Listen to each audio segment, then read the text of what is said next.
Hi, welcome back to this week's episode of the Wiccan Forum. I'm here with Steve. Hello, blessed be. Steve has just performed his Dark of the Moon ritual. So, Steve, do you want to explain a little bit about this to us? Well, I set up the altar so that anybody that felt like they had a crossing or a hex against them or like they were hitting a wall of darkness, it would dissipate. Being this is the new moon, the dark moon. And if you come around to this side of the altar, you can get more of a picture of how it's set up. This candle holder represents the triple goddess. That's my goddess statue. And this candle holder represents the god.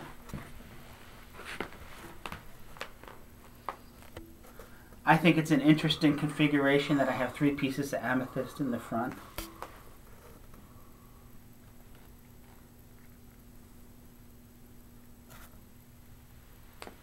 Okay, now typically when you do full moon rituals, they're usually done Deosil. And this whole ritual was done Widdershins. Halfway Widdershins. Halfway We started Widdershins. Widdershins. And halfway through, after the working, we did the working Deosil. And we switched it. We switched everything up.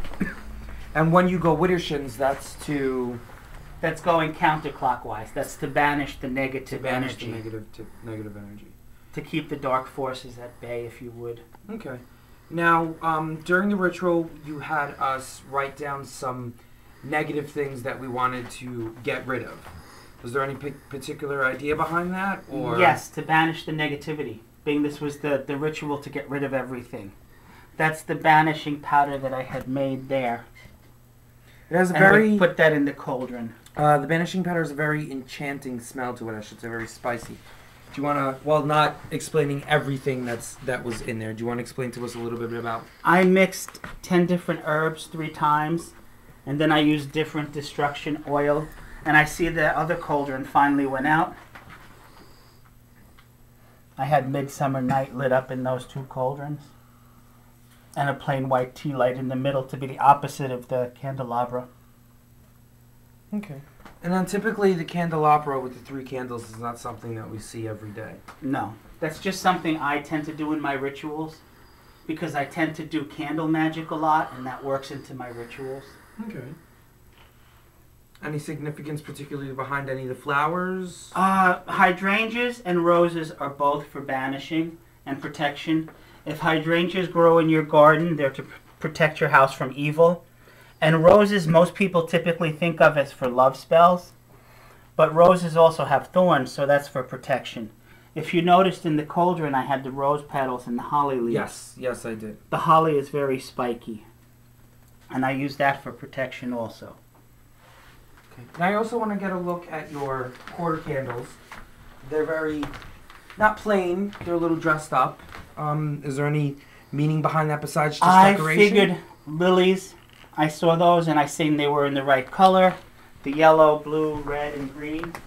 And I said, well, they're the right colors. And lilies are represent usually for funerals, which is death. They're also used at Easter time for rebirth. So I figured if it's a banishing ritual, you might as well make it die and let it fruitful and flower again. Okay. Yes, that one candle is a little bit high. I didn't realize I had limited space there. So it was a very good ritual. The energy was definitely there with the few little quote unquote mishaps that we had tonight. I know the broom kept falling, and at one point the chalice did fall over with the water. So, but at least the energy was in the room. I think the energy is in the room for all of our rituals. Absolutely. But tonight you could really feel it because the music seemed to change right as I was speaking. Other people pointed that out to me. When I'm running a ritual, I don't notice what's going on.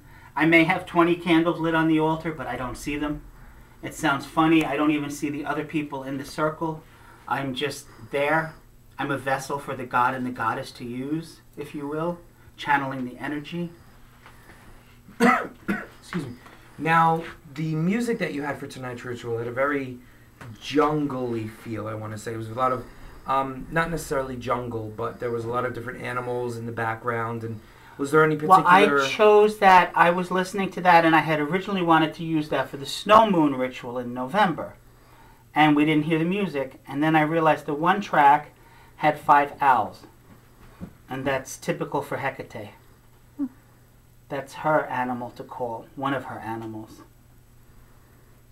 Okay.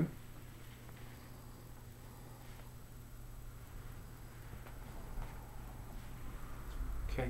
Well, again, I just want to say it was a very nice ritual tonight, and I definitely feel that it did do its purpose of getting rid of the negative energy. Definitely feel a lot better after that. I think everybody felt better after that. Yes. Even with the chalice falling and the broom falling and the candle fell, I knew it was energy. I knew it was there. It was working. Absolutely, absolutely. Those little things, that's how you know they're there. It's true. So, but yes, I want to thank you, and we will see you next week on the Wiccan Forum. Thank you. Have a good week. Blessed be. Blessed be.